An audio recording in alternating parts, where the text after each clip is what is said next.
Vamos a hacer la primera entrevista del día de hoy. Vamos a hablar con Hernán Sanguelini, que es economista, es investigador de IDESA.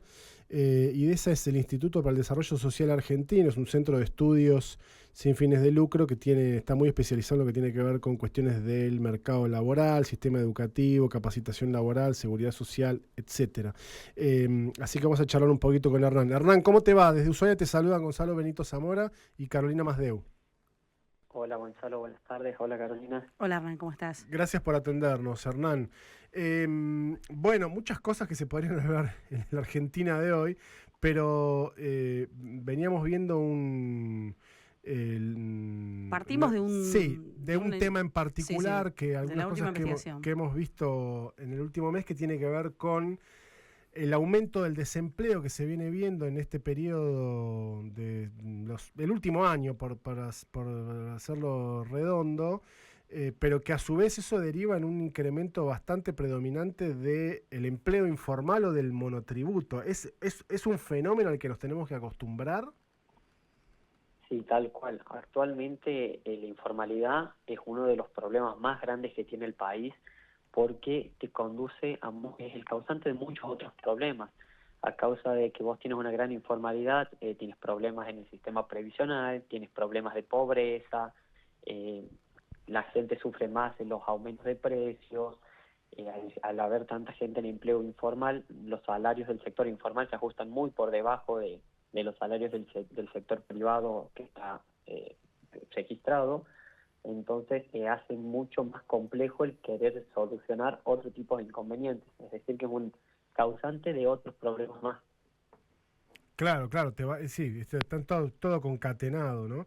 Exactamente. Y Hernán, ¿este fenómeno es algo de este último tiempo o es algo que, si uno puede ver una serie de los últimos 5 o 10 años, viene de más atrás en el tiempo? No, la informalidad viene creciendo de forma muy rápida en Argentina en los últimos 10 años, pero cada vez ocupa una mayor proporción de nuestra economía. Actualmente la mitad de los trabajadores argentinos se encuentran en el sector informal. Por lo tanto, es indispensable llevar a cabo reformas para evitar esto y no solo evitar que siga aumentando, sino para contrarrestarlo, lograr que se pasen empleos del sector informal al formal. Pero bueno, Ujú. para esto es necesario una reforma laboral para tratar de enfrentar el estancamiento que tiene el empleo formal en la Argentina. Y esa reforma laboral, ¿qué características tendría que tener? Digo, porque ya hay una suerte de reforma parcial con lo que se avanzó en en los últimos meses con la ley bases y la Exacto. reglamentación que hizo Exactamente. Y ya se Sturzenegger. dieron a conocer algunos puntos bastante polémicos. Bueno, en lo que se ha avanzado hasta ahora es que se ha abordado el régimen de multas privatizadas que existía antes. Anteriormente, las multas por el mal registro de un trabajador, por ejemplo, eran cobradas por los propios empleados y en muchos casos hasta por sus abogados, lo que incentivaba un sistema basado en demandas judiciales o acuerdos extrajudiciales, que lo que hacía este esquema era sobrecargar a las empresas, especialmente a las pymes, y lo que hacía era promover litigios innecesarios. Entonces lo que pasaba es que la gente, los empleadores, sobre todo los que tenían pymes, evitaban contratar gente en blanco para tratar de quitarte todo este tipo de multas o juicios. Lo que pasó ahora con esta reforma, lo que la reforma propone, es que las multas sean recaudadas directamente por el Estado para eliminar el incentivo de que lo reclame el empleado o el abogado y favorecer un entorno más equilibrado para la formalización laboral. Ujú. Lo mismo que también el periodo de prueba es algo que se extendió Exactamente. y es como una forma, vamos a decirlo en criollo, de negrear. Sí, es lo que busca el periodo de prueba que se extendió de 3 a 6 meses y claro, es extender más el periodo que tiene que pasar un empleado previo a ser contratado de forma formal. Lo que hace esto también es dificultar. Bueno, en parte están las dos miradas, ¿no? Hay gente que dice que lo que busca esto es extender la estadía de un empleado hasta ponerlo en blanco y poder darle obra social y aportes, y otro lo que dicen es que le da la oportunidad al empleador de poder, y también le quita la excusa de decir, no, lo estoy probando, si ya tienes Exacto. 6 meses y ves que el funcionado, viste, está ponerlo en blanco, le, le- lo apura un poco más al empleador, por decirlo en criollo. También, es verdad. Ahora, Hernán, Sí. me parece que es una realidad que el entramado PYME necesitaba o necesita de algún tipo de acompañamiento que de alguna manera le aligere el peso de la mochila de tener la gente contratada en blanco con el 100%, etcétera, etcétera, ¿no? Que eso, desde mi punto de vista, por lo menos yo no soy economista, pero entiendo que no hay que, o podría no hacerse violentando los derechos de los laburantes, sino en todo caso que haya un esquema impositivo que beneficie y que haga que la pyme pueda contratar en blanco y pueda proyectar y pueda crecer, ¿no? Una cosa como lo que ha sabido tener la Argentina, lo que muchas veces se destaca de países como Italia, que tienen un entramado de pyme impresionante. Mi miedo es que este tipo de reformas también sean aprovechadas por sectores que ya dejan de ser pyme, que son grandes industrias y que tienen en todo caso una espalda mucho más fuerte para poder bancarse esa mochila. ¿No habría que pensar un esquema en donde tal vez esos grandes empleadores asuman una mayor responsabilidad a la hora de pensar una política impositiva laboral, justamente para liberar a las pymes? Porque si aplicamos la misma regla de juego para todos los empleadores, va a seguir pasando lo mismo, que es, no sé, el grupo Techin va a tener las mismas ventajas que tiene la pyme de la vuelta de mi casa. Sí, tal cual. Bueno, este es otro aspecto central del debate, y lo que nosotros proponíamos desde IDESA era desenganchar a todas las pymes de los convenios colectivos de trabajo. ¿Por qué? Porque planteamos que es vital permitir a las pequeñas y las medianas empresas desvincularse de estos convenios que muchas veces están diseñados pensando, como usted bien decía, en las grandes empresas y no reflejan la realidad económica que tiene o que atraviesa actualmente una pyme. Este Claro. cambio lo que permitiría es una mayor flexibilidad en la negociación de las condiciones laborales, permitiendo que estas empresas, que son porque actualmente las pymes son las principales generadoras de empleo en el país, se puedan adaptar mejor en base a su contexto particular y no tener que compartir, como lo hacen actualmente, las condiciones de las grandes empresas, que después para una pyme es insostenible, porque actualmente, con el contexto económico que tenemos, para una pyme es imposible contratar un empleado en blanco. Por eso es que proponemos que se desenganchen del acuerdo de convenio colectivo de trabajo para que puedan hacer las negociaciones según el contexto en el cual se encuentra la pyme. Pero ahí también tendrías problemas con el sindicato, depende de, digamos, el área o el rubro al que pertenezca. Bueno, el mayor desafío claramente para implementar estas reformas radica en la resistencia política y sindical, porque bueno, muchos actores políticos ven a la flexibilización laboral como una pérdida de derechos adquiridos. ¿Y pero en algún punto no lo es? Y no, porque lo que se plantea es que la reforma no busque quitar derechos, sino crear un entorno más dinámico y flexible que permita la generación de empleo formal, especialmente en las pymes. Además, eliminar incentivos negativos como el régimen de multas privatizadas, y así ayudar a generar un clima de mayor confianza entre el empleado y el trabajador, entre los empleadores, perdón, y el trabajador.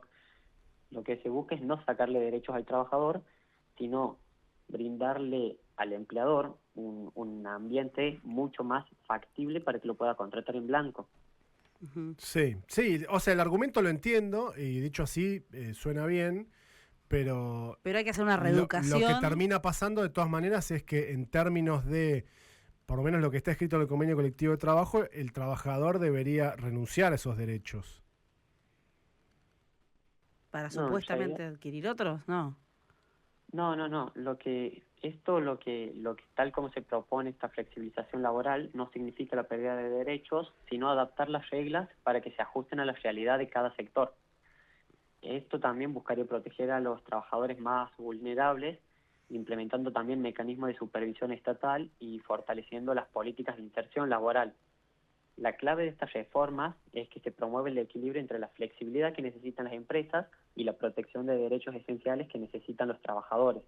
Por eso es que sería sacar a las pymes del convenio general para que puedan flexibilizarlo a las necesidades que tenga tanto el empleador como el trabajador. Estamos hablando con el economista, te perdí el nombre, Hernán, pero Hernán. Hernán, sí. Sanguelini, perdón, Sanguilini. no, el apellido era lo que no me salía. No hay problema, no hay problema. Investigador de IDESA. Hernán, respecto de lo que se viene llevando adelante en términos de política de ajuste, licuadora, motosierra, ordenamiento de la macro, cada uno Sí, le pone el nombre que más se le acomoda a sus ideas. sí, tal cual. Pero hay una realidad que es innegable, que es que hay efectivamente un ajuste que se está llevando adelante y ese ajuste está distribuido de manera diversa según los sectores. Hace algunos días salieron algunos datos de otros institutos que yo estuve viendo, en donde daban cuenta justamente del porcentaje de peso que cargan, no sé, los jubilados, el sector público, etcétera, etcétera. Sí, tal cual. Ustedes, en base a lo que venimos viendo en los últimos 10 meses, ¿cuáles son los datos que tienen? ¿Cuáles son los sectores más afectados por el ajuste que se viene llevando a cabo? Bueno, el ajuste, tal como se viene llevando a cabo, a los principales afectados han sido, bueno, justamente la gente que estaba trabajando en el sector informal, que son los que más poder adquisitivo han perdido en diciembre y los que menos han recuperado a la fecha, y los jubilados, claramente. Nosotros desde IDESA consideramos que hay que cambiar la visión que tiene el gobierno actualmente y pasar de una visión de ajuste a una de ordenamiento del Estado, sobre todo si el gobierno quiere seguir con esta idea del superávit, porque con los fondos que tenemos alcanza, el tema es que no hay que seguir recortándolos, sino ordenarlos de manera distinta, tanto del lado del gasto como del lado de los ingresos. Ujú. ¿Y cómo se haría eso? O sea, ¿qué tipo de ordenamiento, cuando hablan de ordenamiento, a qué tipo de ordenamiento se refieren? Bueno, por ejemplo, yo le mencionaba los ordenamientos del lado del gasto. En este caso sería justamente un ordenamiento del sistema previsional y un reordenamiento funcional, porque algo que pasa actualmente es que hay mucha superposición de funciones entre nación, provincias y municipios. Eso habría que corregirlo para que cada nivel de gobierno lleve a cabo las tareas que les corresponde. Y por otro lado, del lado de los ingresos, sería necesaria una unificación de impuestos, una reducción de los malos impuestos que son los distorsivos, como son ingresos brutos, y cambiar también, por ejemplo, la ley de coparticipación para que sea más equitativa para todo el país. Cuando hablas de superposición, ¿podrías dar un ejemplo? Sí, por ejemplo, bueno, un ejemplo, el más clásico es la educación, porque la educación básica y media, que sería la primaria y secundaria, es responsabilidad de las provincias, según la ley y según la Constitución. Y actualmente se está dando mucho que Nación envíe fondos para, para llevar a cabo la educación secundaria en las provincias, cuando debería ser potestad de las provincias. Entonces, lo que nosotros proponemos es que tanto la forma en que gastan como la forma en que recaudan se lleve a cabo de un criterio en el cual no se solapen. Porque, por ejemplo, así como solapan gastos, también se solapan ingresos, en el sentido de que a un ciudadano hoy paga el mismo impuesto a la provincia que al municipio, como cuando, por ejemplo, el impuesto automotor, lo Ujú. pagamos a provincia y a nación. Entonces le está generando una doble imposición al ciudadano y después el gobierno, por su parte, también está generando un doble gasto en lo mismo. Esto es lo que se debería ordenar. Bueno, ahí se ve un poco mejor, por ahí no tanto por ahí en lo educativo, que también es todo un tema, porque hay un montón de instituciones que sí o sí dependen, sobre todo en las provincias. Sabes bien, bueno, lo mencionaste vos, ¿no? La coparticipación Sí, tal cual. tendría que ser más equitativa y sin embargo cada provincia también tiene su realidad y entonces es un equitativo medio mentiroso también, porque a algunos les servirá más y a algunos menos.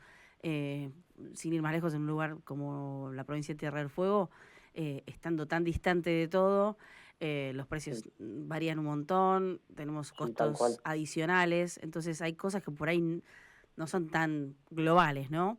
Pero bueno, Bueno, algo que se proponía también en el tema de la coparticipación era reemplazarla por el hecho de que cada provincia cobre sus ingresos brutos. Entonces ahí vos tenías 3/4 de las provincias del país que se podían autofinanciar si cada provincia se financiase de sus propios ingresos brutos. Y el otro cuarto de que te quedaría restante, ahí sí se lo podría financiar por un mecanismo similar al de la coparticipación, de manera que sea más equitativa y todas las provincias sean sostenibles. Bueno, ideas. Hernán, Tal cual. en este contexto de ajuste, estaba repasando las cifras, 25% del ajuste en jubilaciones y pensiones, el 15% en inversión real directa, caída también en transferencias de capital a las provincias en un 8%, salarios en un 8%, los subsidios a la energía en un 11%. Todo eso también configura, ese ajuste configura una situación que estamos viendo, que es el de la recesión, ¿no? Entonces, ¿cómo hacemos para salir de esta trampa? Porque a mí me da la sensación, no sé qué mirada tienen ustedes, de que el gobierno está muy firme en su compromiso de mantener baja la inflación, de no emitir, en teoría, pero sí de mantener muy baja la inflación, tratar de llegar lo más posible al esquema del 2%, que es lo que están haciendo con el dólar, el mes a mes, Sí. el crawling peg, claro, pero esto parece que no arranca nunca más. Digo, Bueno, mañana hacen alguna política de incentivo. Mi miedo es que mañana quieran que la economía vuelva a arrancar y este veranito de inflación casi cero despegue nuevamente. sí, tal cual. Bueno, ahí lo que el gobierno esperaba, que lo que justamente no se ha dado, muy bien como usted lo planteaba, es que el gobierno pensaba que una vez que bajen la inflación y la tengan en niveles estables, lo que se esperaba con la actividad económica es que haga como un efecto de corta, que llegue a un Claro. punto y se recupere rápidamente. Esto no ha pasado claramente, sino lo que se puede ver cuando analizamos los números es que está tomando más una forma como si fuese una U, de que ha caído y ahora para levantarse le está costando y muchísimo.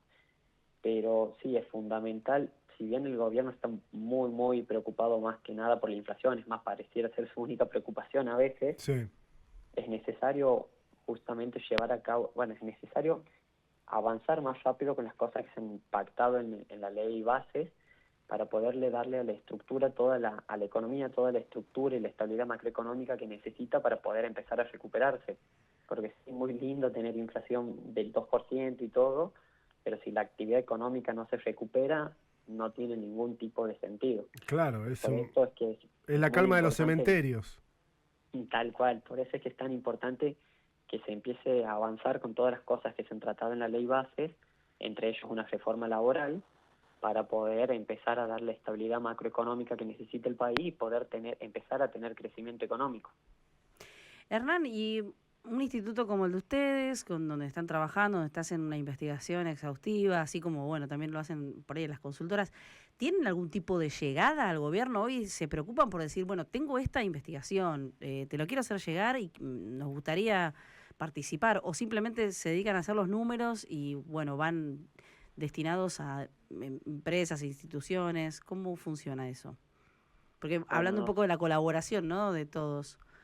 sí, tal cual.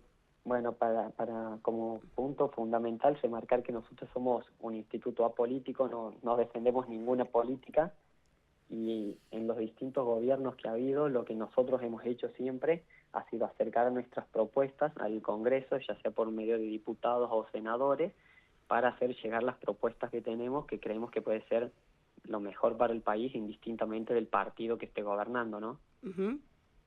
Bien, Así que bueno, tiene, tratamos de pero hacerlo se busca, llegar pero ¿tiene algún feedback hoy día, por ejemplo, o no? Sí, por suerte sí.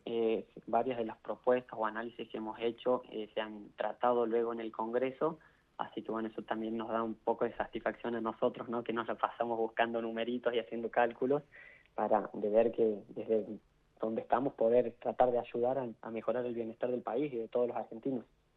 Excelente. Hernán, gracias por tu tiempo y tu análisis. No, muchísimas gracias a ustedes por la invitación. Un abrazo, hasta luego. Chao, muchas Hasta gracias. luego. Hernán Sanguelini, economista, investigador de IDESA. IDESA, bueno, aportando su mirada respecto de la situación económica general del país, lo que tiene que ver con la caída de los empleos y el aumento del empleo informal, y con esta propuesta, que es cierto que hay muchos sectores de la población, sectores, ya sea en el caso de ellos analistas, también hay sectores políticos que plantean que es la necesidad de profundizar una reforma laboral Ujú.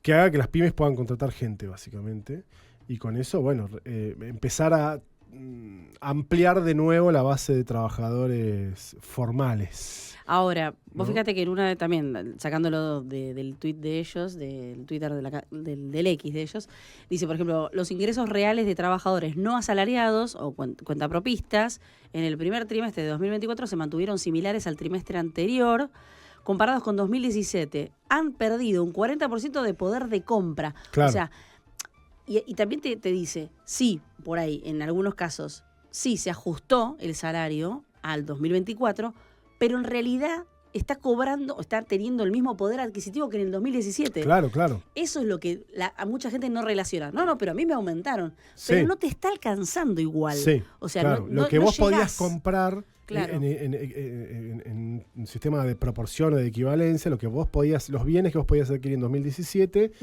hoy no lo podés hacer, aunque nominalmente tu sueldo sea mayor. Exacto. Y es súper lógico lo que decía Sangelini, que es, bueno, justamente el sector de los trabajadores informales es uno de los que más está bancando el ajuste. Exacto.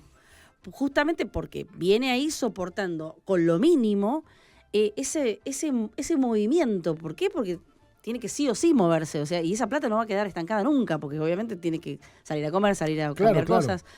Y moverse como es en cosas públicas, o sea, en transporte público. Bueno, en fin, todas estas ideas espero que le lleguen a alguien, ¿no? Porque eso es un poco lo que yo pretendía. Está buenísimo, hay un montón de gente que está estudiándolo, pero ¿y le da bola? ¿Alguien les da bola? Bueno, no sé, yo si fuera presidente no le daría bola, pero no es un problema mío, yo por eso no voy a entrar en un debate con él, digamos. Está bien.